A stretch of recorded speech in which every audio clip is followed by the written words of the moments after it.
Hey guys, today I'm gonna show you how to fix the problem with the cape not showing on your skin in Minecraft. So, for example, you have selected your cape on the Minecraft website.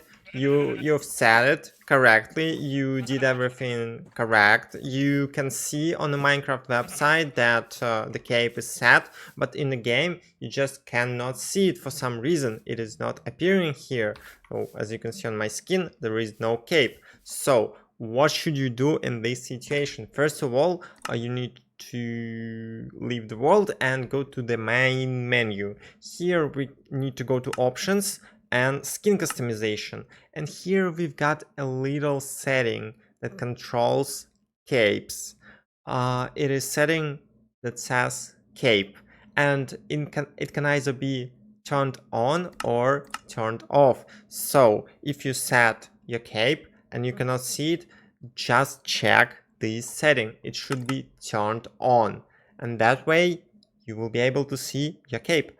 That's it, guys. Thank you for watching. See you next time.